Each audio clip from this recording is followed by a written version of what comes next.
Okay, it looks like we have several people here this morning, which is great. Good morning, California time to all of you who have joined us today. Thank you so much for joining us in our series, our International Students in Programs Office Pre-Arrival Webinar Series. So today's topic is going to be focusing on the teaching assistantship preparation and English language proficiency requirements at UC San Diego. Just so you all are aware, the session is being recorded.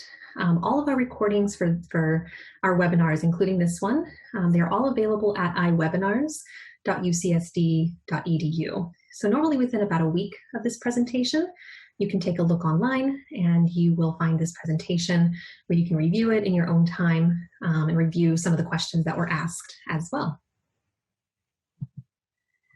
So I want to take a minute and just go over the staff who are here to support you today. We have several folks on this webinar who are here to help you, guide you, ask any questions you'd like. We are here to answer them. My name is Gabi Hoffman. I'm the Assistant Director for International Student Experience and Engagement at the International Students and Programs Office. I'm joined by my colleague, Shauna Slaviota. She's our Student Services Advisor in Professional Development and Retention within the Graduate Division. And we're also joined by our two main presenters today, my colleagues Martha Stacklin and Erilyn Heinrichsen. Martha Stacklin is the ELPII coordinator at the Engaged Teaching Hub. Sorry, that is a typo there. She is not within Student Health Services. She is at the Teaching and Learning Commons.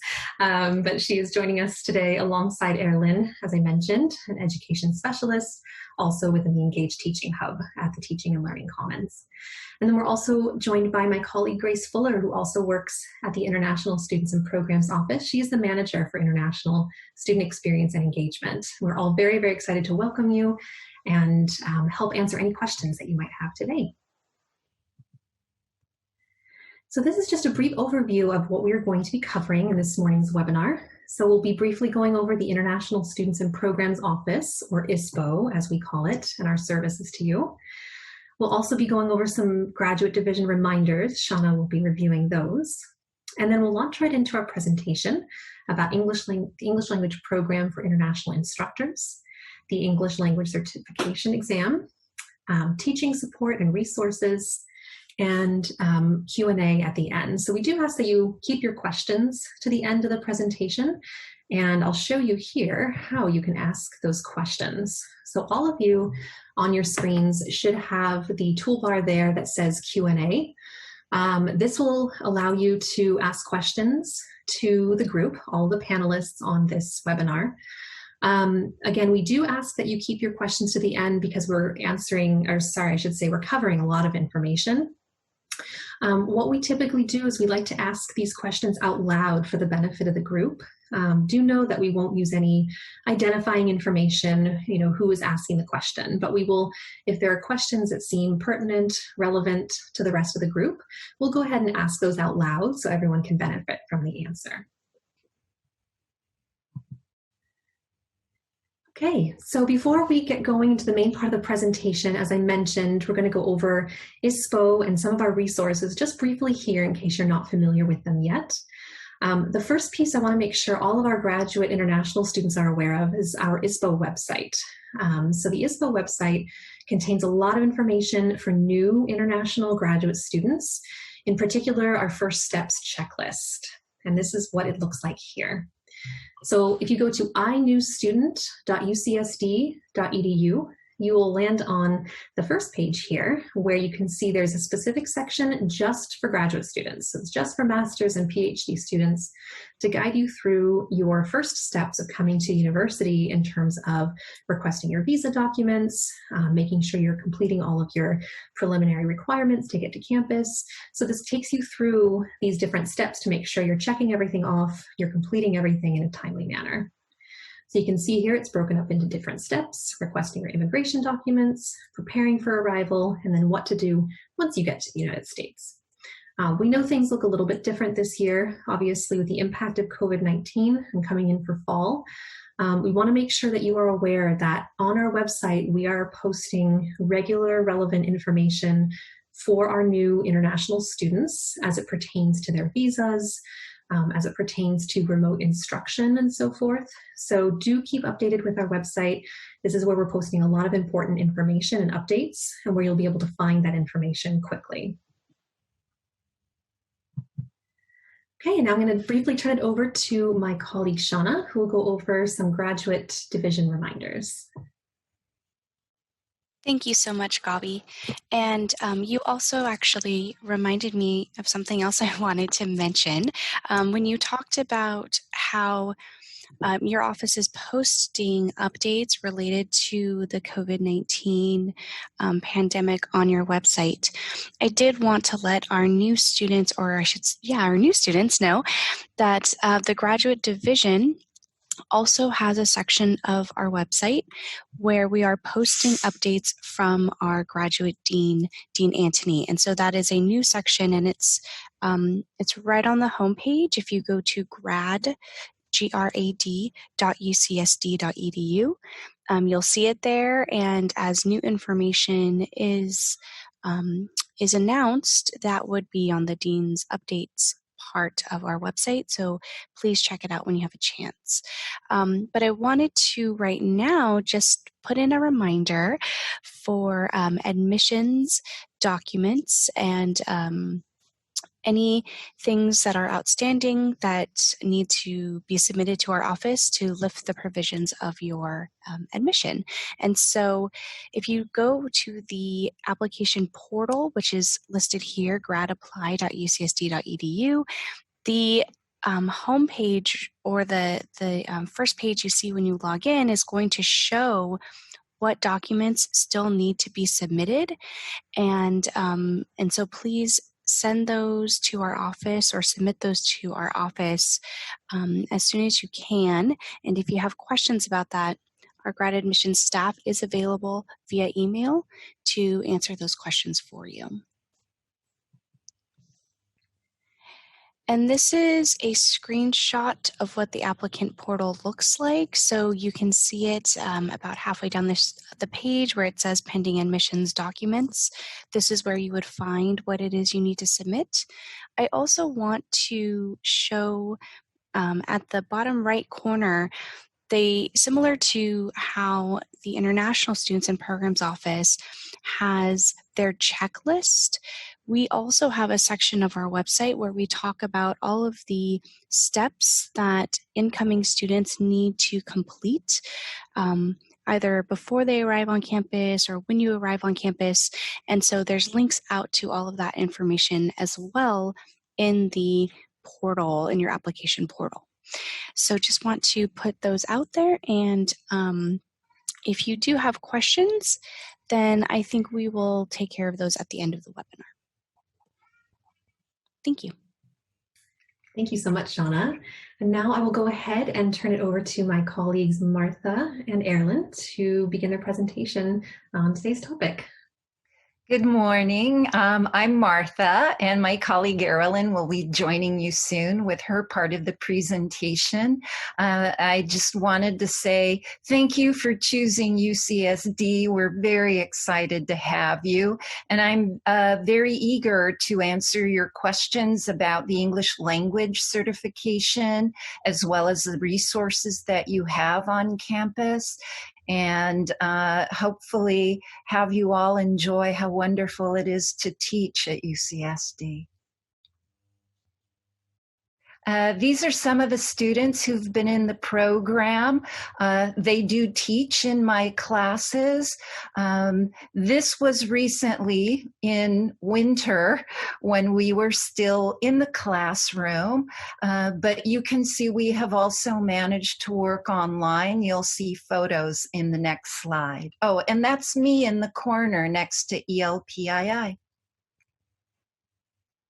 And these are students who wanted to say hello. I taught this class yesterday. A few of them showed up early, and just a sample of what you're going to see when some of our classes will still be online, but we're still able to connect, to enjoy one another, and to learn a lot. So hopefully you're eager, if things don't exactly return to normal, by the time we really wish they would. And the photo behind my head, where the giant bee is, was a gift from a faculty member who's an amateur photographer. And I like the fact that it looked like a bee was about to sting me. So here are a few basic facts about the ELPII. The program was established to assist in the language proficiency of prospective international TAs. So the program provides the testing as well as training. The testing is with the graduate division, so it's a graduate division policy, and that was established with the state of California. All of the UC systems have some policy regarding testing.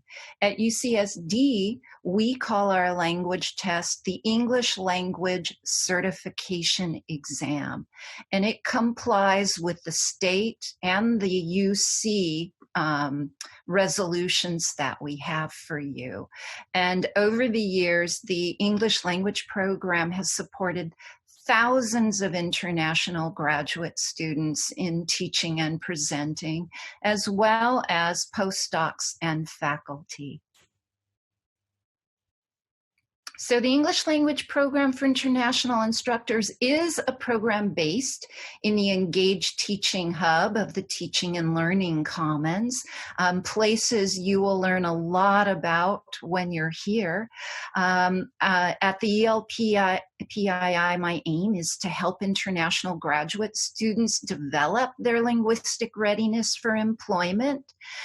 It assists them also in developing their teaching skills, and that's where we administer the English language proficiency test, which we consider an employment test. And we also offer proficiency courses and workshops. Among the services, it is the testing. I also teach a pre-fall bridge program currently being offered with physics, chemistry, and mathematics students.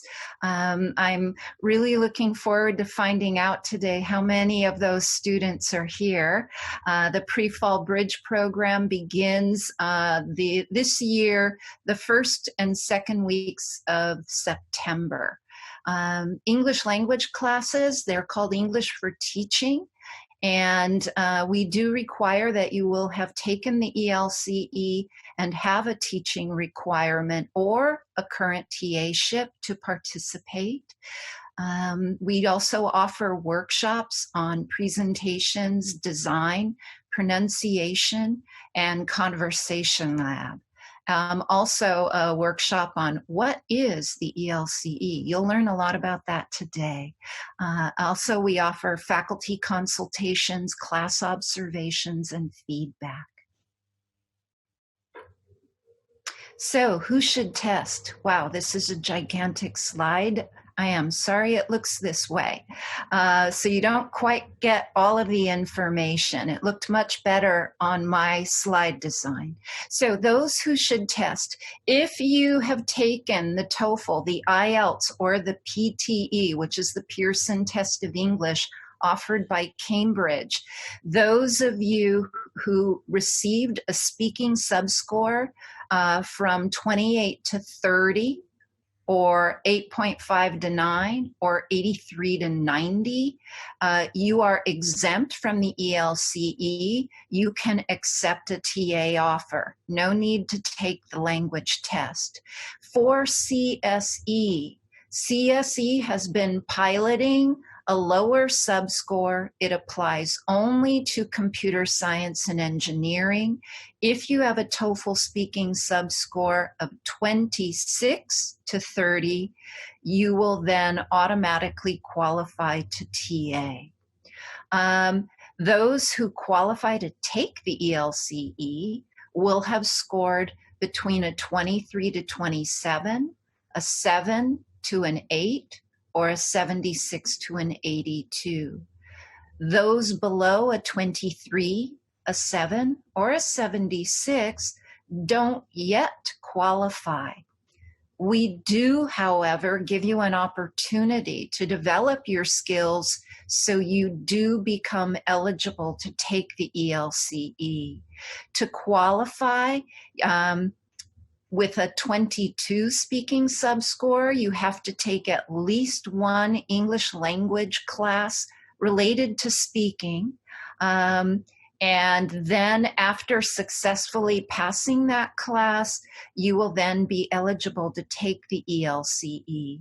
For scores below a 22, you will need to take at least 2 speaking courses to develop your language proficiency in order to be eligible to take the test.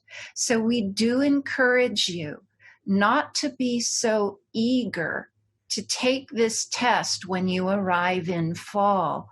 If you arrive in fall, if you're online in fall, same situation. We want you to adjust to as graduate students first, before then you are eligible or you want to apply to TA.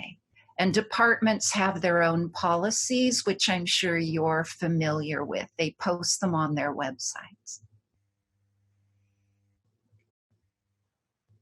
So the most frequently asked question is, I have a TOEFL waiver. Do I still have to take the test? And the answer is yes. It is by the graduate division policy that prospective TAs who are non-native English speakers, they have to satisfy the oral English proficiency requirement before they can be hired as TAs. So it's important to know, if you fail the English language certification exam, there is an opportunity to retake that exam. The PhD students must qualify to TA by the 3rd test. MS students must qualify to TA by the 2nd test. So we really do want you to spend time developing your skills. We set these standards for eligibility because we want everyone to pass. And that's why we have the standards in place. We want success stories. So don't worry, if you need to develop your skills, you will have the opportunity to do so. So now let's talk about the test. These are the exact skills that we test for: fluency, which is really proficiency. I consider myself a native speaker and therefore fluent in English. If I were speaking Russian, another language I have studied, I am not fluent, but I'm proficient. Pronunciation accuracy is also something that we score. Listening and question handling, the use of both general and technical vocabulary, grammatical accuracy, and an especially important category is this one, organizational clarity. And we'll talk about that a bit later. We do also assess performance skills, eye contact. Do you look at people when you're teaching online? Do you connect with your students? We also have board work or the Zoom whiteboard. And if you have an iPad, certainly use that if you're online teaching. And if you're also online teaching, even a simple notepad with a big fat pen will do for the ELCE. We also assess manner. How confident are you? How assertive are you? If you don't understand a question, do you ask us to repeat it? Do you let us know you're confused? Saying these things is not a negative. It demonstrates that you're being professional. Because if you don't understand your student's question, we want you to feel comfortable saying, I'm sorry, can you say that again? Or, I'm sorry, I don't know what you mean. Let's try and figure this out. That's perfectly acceptable. It's what a great teacher does, and it's what learning and teaching are all about, a conversation. So the ELCE, the English Language Certification Exam, you notice UCSD really does like acronyms and abbreviations. The test is 10 to 15 minutes. It's live and it's an oral exam. That means that the test is unrehearsed and unscripted. There are no practices with me or anyone else. You, of course, can practice. I often practice my talks just because I want to be really good at it. So what's the test? It's an interview. It's in 2 parts usually. Some departments will have 3 parts, and that would be physics. Their exam is a 3-part exam. So the first part is a general warm-up. I usually handle that, or if I'm fortunate enough to have a graduate student worker with me, then that student will handle the warm-up too. And the warm-up are essentially questions about you. And since you're an expert about you, you will always know the answers to those questions. The second part, for most of the campus except physics, that's when you teach us. If you're in a room with us live, that's when you stand up in the room, you go to the board and teach us there. There are usually 2 people on the committee. A faculty representative from the department who's the expert in the discipline, and me, an examiner, or one of my graduate student examiners. So here are some FAQs I'm usually asked as well for the ELCE. What will I be asked? I cannot tell you that. So please advance. Yeah, it's a test. And know that sometimes you don't perform your best on a test. But as I mentioned, you have an opportunity to try again after you develop your skills, okay? So what can you know about the technical question? The faculty representative is going to ask you to teach a basic question that a student in your class, the one that you want to TA, that you feel qualified to teach, one that they would ask you. These are foundation level questions. We are not going to ask you a graduate level question unless you're going to TA a graduate level course. You will use the board or some type of device to teach us the information. Please note that when we've heard enough of your language, we'll stop you even if you're not finished teaching the question, because this is a language exam and not a knowledge test, okay? Another FAQ I'm usually asked before the test. Who schedules it? The hiring department. I do not. Everything is done through the department that you have applied to TA for. They will contact me and inform you about the test, okay? And who will test you? A language assessor and faculty rep. So let me go back to physics. There will be a third person for physics testing. A staff member will be present, and the staff member typically asks one of the questions. The staff member is there to, if you qualify to TA, the staff member will be ready to make an assignment for you.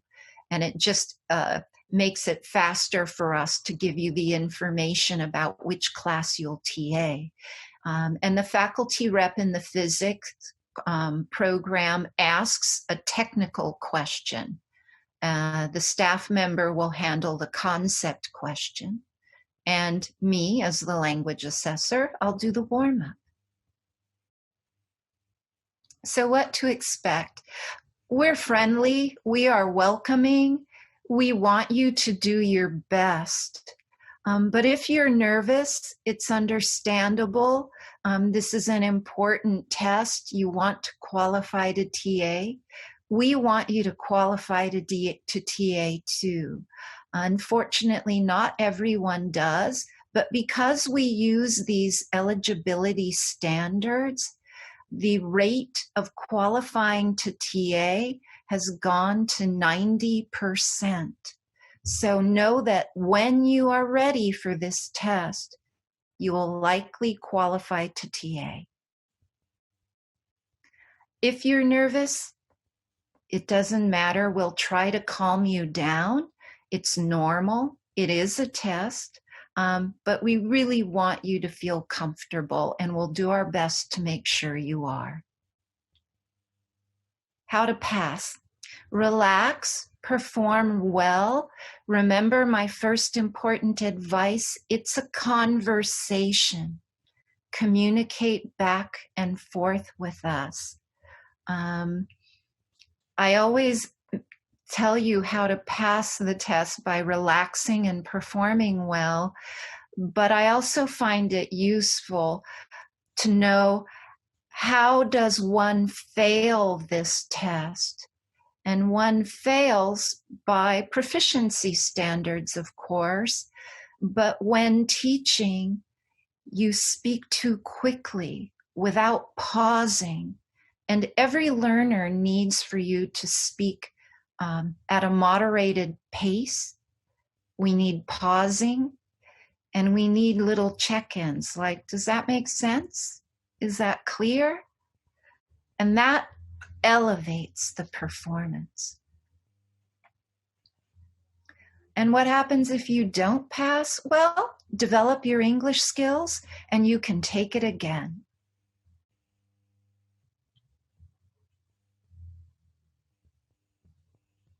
And the next slide, please. We seem to be having some technical difficulties. It's not advanced. Uh-oh. Just frozen here. There we go. Thank you. So scoring. You can see what we mean by qualifying to TA. You'll see a grid soon. The language scale is 0 to 4.0. 4.0 is the highest rating. The lowest is 0. By the way, if you get a 4.0, and many of our students do, it does not mean that you are fluent in English. It means that you've demonstrated proficiency in English for teaching. To qualify to TA, you must achieve a minimum score of 2.5. And by the way, these scoring numbers are also related to the grade point average scoring that we use in the United States. So 4.0 would be an A. 2.5 would be about a C+. Okay. Here's the grid. These are the scores. We go with a red light, yellow light, green light situation, which follows our traffic signals when driving. So green light, go. You've scored a minimum of a 3.5 or up to a 4.0. Can you accept a TA offer? Yes. Are you required to do more with your language skills? No. Should you test again? No. With a pass with a conditional certification, those students score in a 3.0 to 3.4. Yes, you can accept an offer. Yes, you will, however, take more language training. Usually those students are working on overall clarity related to pronunciation, grammaticality, but especially organizational clarity. Will you be tested again? No. Provisional pass, 2.5 to 2.9. Yes, you can accept a TA offer. Yes, the course is required. And yes, we want to see you again for another test to be sure your skills are developing. Typically, when students retake the exam as a provisional pass, they demonstrate significantly higher level skills and pass afterward. Now, 0.0 to 2.4 is our fail. You cannot accept a TA offer. Yes, if you have a TA requirement, you must take the English language course, and yes, you'll test again. If you do not have a TA requirement, and you should check your department policies about that, if you have a TA requirement or not. And if you do not pass or qualify to TA, you will have to develop your skills outside of the ELPII. Many opportunities are listed for you. And yes, you can test again after you develop your skills. Are other skills assessed? Yes. They are not scored, but they are. They are the communication skills. I mentioned them earlier. The reason why we assess them is because they do help a speaker to be clear if the skills are excellent. We consider that. And the scoring, it's essentially excellent, very good, average, needs improvement, needs significant improvement. The skills are the eye contact, the use of Zoom, board work, and speaker manner. And demonstrating excellent skills can positively affect the overall rating. But poor communication skills, meaning you were so nervous, you were just not having the best day, they do not affect the recommendation rating for language. Okay? So what happens when it's done? You leave, yay. You get to relax.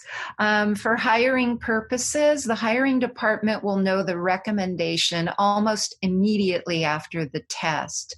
The department will not know, however, the details of the recommendation, meaning why you got a conditional or why you got a provisional or a fail.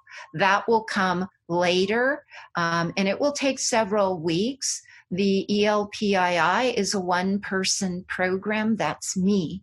When I am lucky to have graduate students, we still need time to get these things taken care of. We're very careful with the scoring to let you know in detail what to be working on, and it does take us a while. We're also a quarter system. It goes very quickly, okay? Now, at the end of all of this, what happens? We have many happy students who have been TAing. In some of these photos, you see one at the bottom left, IR spectroscopy, successful chemistry TA. Our international students, you inspire me so much. You come here, you adjust, you are outstanding scholars, and you teach with joy and compassion to help our students learn. And I'm so, so very proud of you for doing this for us. We need you as a part of our community. And thank you.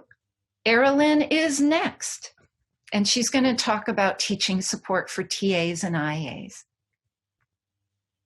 Hi, everyone. Thank you so much, Martha. Martha is truly one of the best people you can work with on campus, besides, of course, Gabi and Grace and Shauna, who are also here. But no, I just wanted to share a little bit. So the Commons, the Teaching and Learning Commons is this sort of larger umbrella structure on campus that is pretty unique. We have the Engaged Teaching Hub, which is where Martha and I both are part of the team there. But there's also a lot of hubs that are supporting our undergrad students as well. So the Academic Achievement Hub, the Writing Hub, Experiential Learning are all really focused on the undergrad experience. Although I also want to call out that the Writing Hub actually has some phenomenal programs for graduate students. So that's definitely something to be keeping an eye out as you come to campus or virtually come to campus for tutoring, for writing consultations, workshops, etc. But our part is really focused on teaching. So what does that mean for you as a TA? What's sort of the process of becoming a TA? And we often refer to them actually as instructional assistants because it's more of an umbrella term, because TAs are one component of that, and very large component. But there's also some departments, if you're in biology, or I'm trying to think what others, where you get credit for it, where you're technically referred to as an instructional apprentice because you're receiving credit instead of payment. And there's also tutors and readers. Readers are generally doing more with grading. Tutors are often doing more office hours or small group work with students. So to sort of encompass everyone, we call them instructional assistants, or IAs. So how do you become an IA? We cannot help you with that other than being qualified and being prepared. The IA positions themselves are through a department. So you'll find in the Instructional Assistant Data Management System, you'll find positions posted that you can apply to.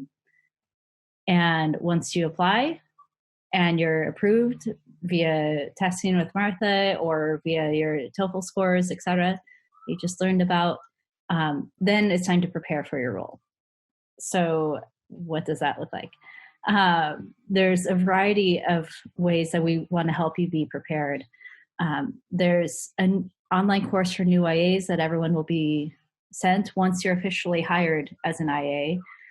So basically, there's a pre-hiring process, and then we really come in at the support process. So once you're hired, once you're ready to be an IA, or if you even want to be developing skills prior to being hired, you're welcome to join us as well. So the online course for new IAs is one aspect, and I'll talk about that in a moment. Some departments have some really phenomenal training, and others have training as well. Not quite as extensive, but there's a variety of departmental training. But what's wonderful is when departments have training available, is it basically gives you an excuse to get to become really good at what you're doing. So having support in teaching or in grading and working with students, it only makes it a better experience for you and for the students as well. You end up getting better evaluations and better feedback from students when it's going well. So it's a win-win situation. And then we also offer support for IAs as well.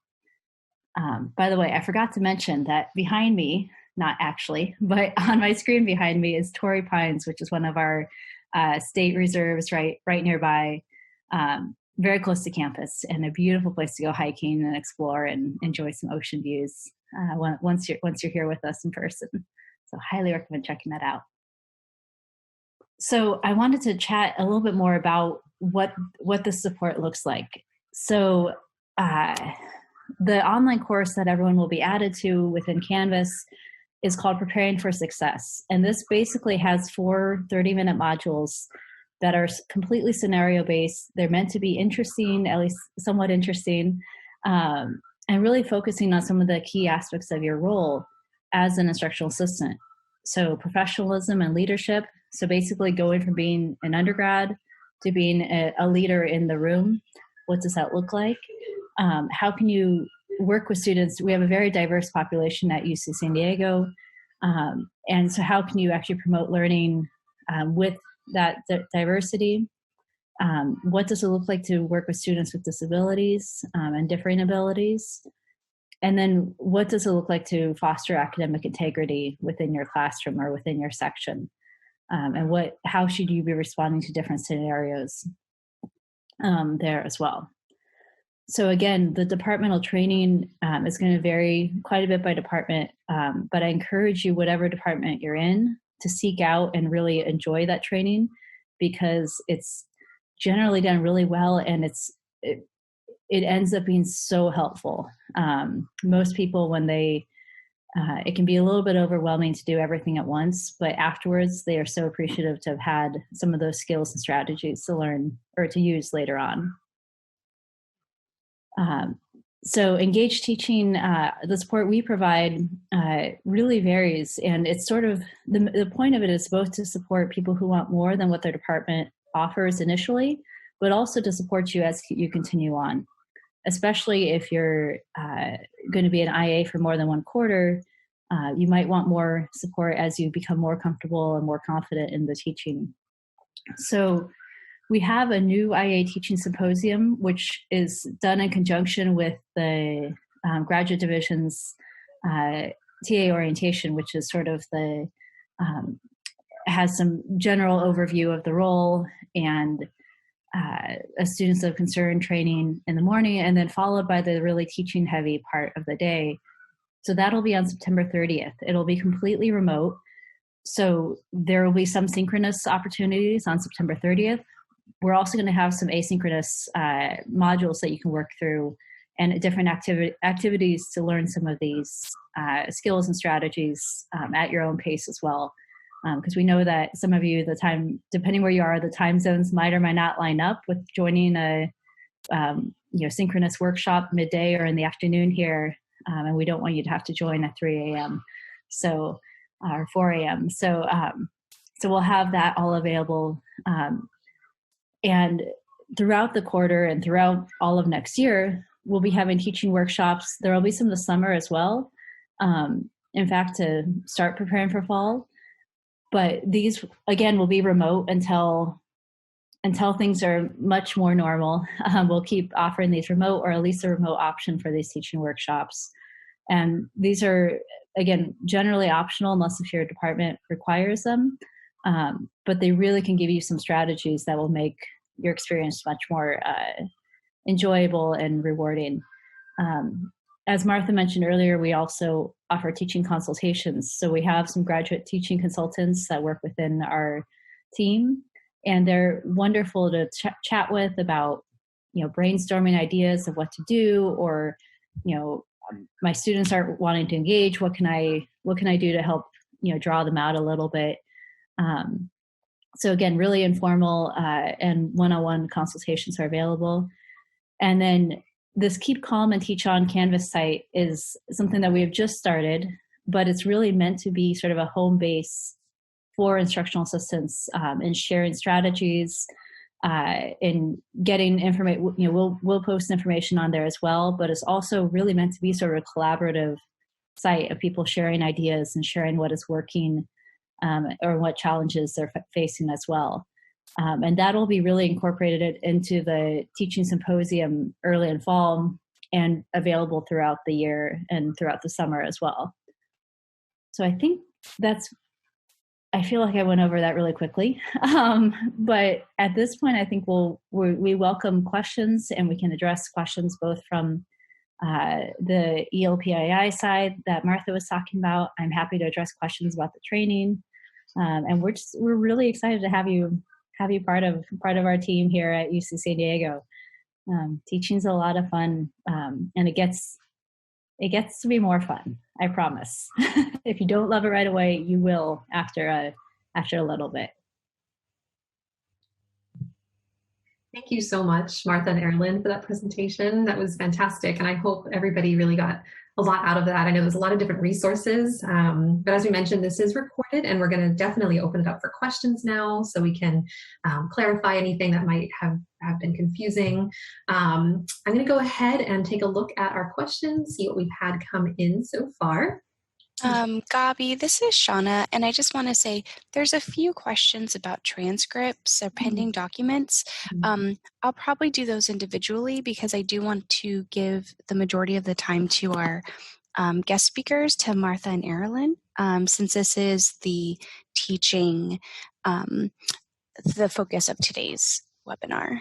Absolutely. Thank you, Shauna. Yeah, if there are any questions that fall outside the topic, for example, having to do with transcripts or having to do with your visa, questions of that nature, we'll answer those individually off to the side, but we really want to focus our questions for today's presenters. So there are some, I'm just taking a look here. One of the questions that came through is asking, can we test for the ELCE in any of the quarters? Yes, the ELCE is offered 4 times a year, the month of September, and then post-fall quarter, which is finals week and the week after, post-winter quarter, and post-spring. So we do test year-round, and you don't necessarily have to test just before the quarter you want to TA. Okay. So one of the questions that's come through is talking about prior experience as a TA. So someone is asking, they have a question about the ELCE. They did their bachelor's degree in the United States and they have some TA experience in their undergraduate degree. So should they still take the ELCE? That's a great question. So here's what I hope you did when you were a TA. When you TA'd as an undergrad, if you took a language test at that university, and if you have TA evaluations, then you can use that and send that information to your department for an exemption from the ELCE. Of course, I'm assuming you were an outstanding TA and that all will go well. So, however, if you were not language tested and if you don't have teaching evaluations, then you will take the ELCE. As mentioned, the grad division policy is any non-native speaker whose native language is not English. So it's a broad policy here. Okay, so this question has to do with remote instruction for fall 2020. So this person wants to know, are TA positions going to be open for fall 2020? And if yes, how will remote TA position work for international students who are not able to come to campus? So, we're still figuring things out, I have to say, and it will be up to the department that you apply to, not me. But I know that I tested a student who was, when the travel ban was implemented, the student was in Germany. So we tested that student online and the faculty member was happy to have someone. So we are still working things out, primarily because we're still managing the asynchronous. So contact the department representative and they will inform you how they're going to be moving forward with TAs. Great. And then this question is asking, do I have to take the English proficiency exam every time I'm offered a TA position, like every quarter or semester for each department, or do I just take it once? Great question. You just take it once. Once you pass the test, if you have any of the other provisional or conditional, the provisional you will be tested after taking the class. However, if you pass the test, you're cleared to TA, and any department that wants to hire you can hire you. Great. And I know we addressed this toward the end of the presentation, but someone is asking, where's the website where I can apply to be a TA? What's the earliest for applying? Oh, sorry, I interrupted you and cut you off. That was a great question as well. So there is a link on the graduate division website for employment as a TA. And when you go to that website, it will link you to the application. And the application will show you which departments are hiring. And normally our students apply to the department that they're in. But if you want to apply to open departments, that information is also available. And don't necessarily think that you have to teach within an academic department. I hire students usually after they've been on campus for a while. Erilyn hires graduate students. So there are many opportunities to be employed at UCSD, not necessarily as a TA. Yeah, and I wanted to second that. The grad division website, they're starting a new sort of portal on there for compiling a lot of different employment opportunities that aren't just TA-ships, and that's really nice. It's the first time we've had everything in one place. So shout out to Grad Division for that, and encourage you to check that out. I also highly, highly encourage when looking at both those positions and TA positions to look at what the qualifications are that they're looking for. Not that you have to hit everything, but just be mindful of who you are applying to work with, because being able to customize the cover letter or customize an outreach to that department, if it's not your own department, can really go a long ways. I know from when we hire in the Commons, getting a generic cover letter from someone that, if we're saying we want someone that has some TA experience and they have zero, we just don't even look at it. Whereas if they have prior teaching experience and they write a letter about how much they care about this, et cetera, then we're going to consider it. So just be mindful of where you're applying and who you are applying to. That extra little bit of time can really make a difference. And I just want to throw that out there because I know there's always concerns with getting TA-ships, and that awareness of who you're applying to can make a big difference. Martha, can you please talk about the way the test is being done in our current situation? There's a few questions about if the test is done online or using a whiteboard online, or how that might work for somebody who, for example, isn't in the U.S. in the fall. Yes, great question. So yes, when we all had our stay-at-home, our stay-at-home order, and that was exactly when, during finals week, when testing was happening, we immediately switched to an online test form and modified the exam. As mentioned, usually we have you do board work because, first of all, it makes you feel more calm to do board work. And secondly, it helps you to be more clear.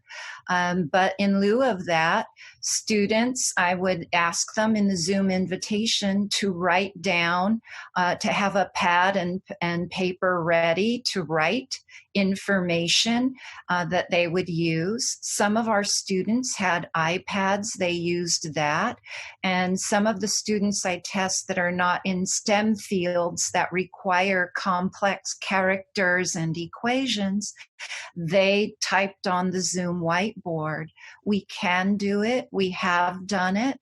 We've been very successful. Many students passed the test. Again, we hit our 90% pass rate. 10% of the students did not, but they qualified to TA. And so it worked. And we were very lucky to have the support of the university and all of the tools. We are mindful about time zones and where you are in the world. We are mindful about internet bandwidth, connections. We are mindful of all of these things. And we are doing our best to let you know how concerned we are and how much we care that you have a successful experience here. So moving forward, we will work through these things together, and we will do our best to ensure you have the opportunities you would have whether you are on campus or not. Just to follow up on Martha,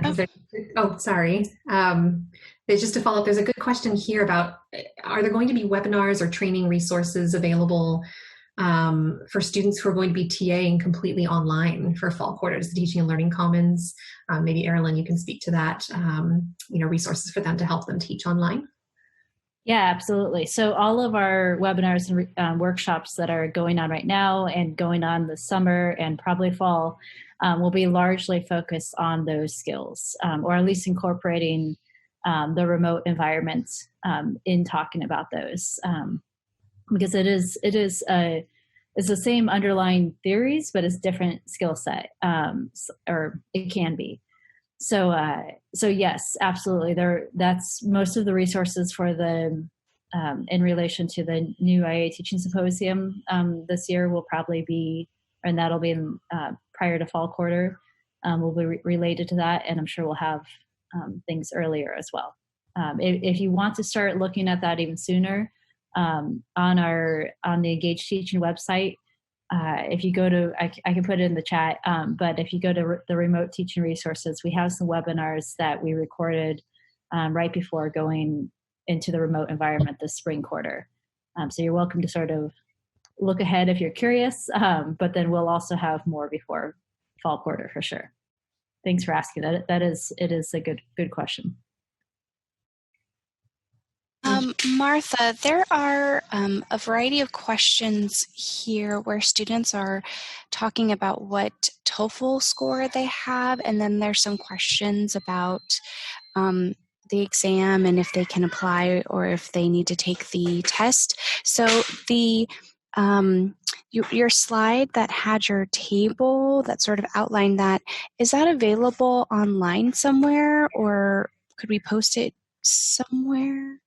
Yes, every thing that you saw is on the ELPII website, and you can get there via the Teaching and Learning Commons. It has a very, is it that ELPII at UCSD is my email address there, but you can get there via the Engaged Teaching site, which is within the Teaching and Learning Commons. So when you search, this is what I always train the students to do because they're frustrated with searches. Start with UCSD, then English Language Program, and see if that gets you directly to my page. Okay, but always put UCSD first in your search. That will help you get where you're hoping to go. And for the scores, to get a pass, it's 28 to 30. And that means you can accept a TA offer. If you are with computer science and engineering and you have 26, 27, all the way up to a 30, you are automatically qualified a TA. For all other departments, it's 28 to 30. So if you fall between a 23 and a 27, then you will take the ELCE. Or, I forgot to mention this, you can also retake the TOEFL and get a score. Our students who are close and didn't want to spend time taking language classes, they just retook the TOEFL. One of our students who had a 25, she retook the TOEFL and got the 26 for computer science. So there are different avenues to everything. And it's just about the path that you choose to get there. Great. We have one question, actually, I should say several questions that have come up asking whether students are eligible immediately for TA positions starting already in the fall quarter for brand new students. So great question. There are those departments that have a TA requirement starting in fall. That's why I do a bridge program for physics, chemistry, and math. Those departments have a TA requirement that begins in fall quarter. So yes, you have to be ready to take the test. And other departments will not let you TA in the fall.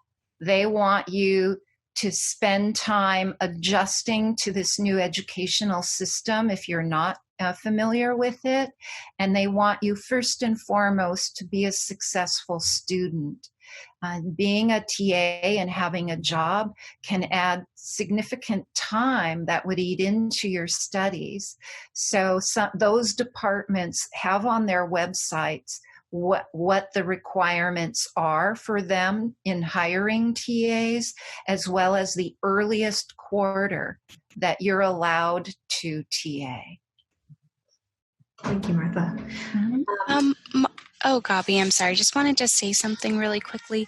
A few questions have come up regarding fee waivers or stipends or salaries for TAs.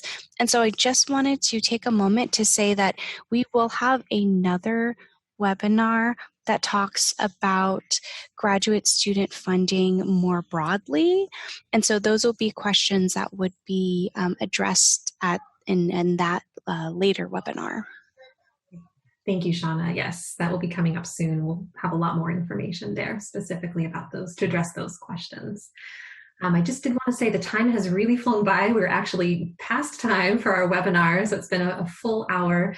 I know we've had a lot of questions come through. Hopefully we've been able to answer most of them, but if you still have questions, are unclear about anything, again, the contact information listed here is a great resource for you for certain questions related to TA-ships, English language support, and teaching resources.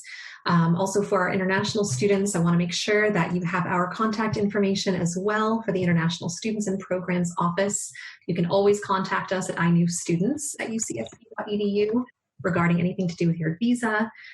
We will be having future webinars come up. As Shauna mentioned, one on graduate funding. We will have one on student engagement, graduate student life as well. So please keep on the lookout for those. Otherwise, this will be recorded or has been recorded and will be posted on our website. We do ask for a little bit of patience in getting access to those recordings. They do take a little bit longer to get posted due to some of the logistical complications of, I think, everyone working remotely. So usually within about a week or so, they're posted on our website at iwebinars.ucsd.edu. Thank you, everyone, for joining us today. Thank you, Martha and Erilyn, Shauna and Grace, for all being here and being a resource for all of our students. And we look forward to welcoming you this fall. Have a wonderful day or evening wherever you are. Thank you. Bye. Bye. Welcome.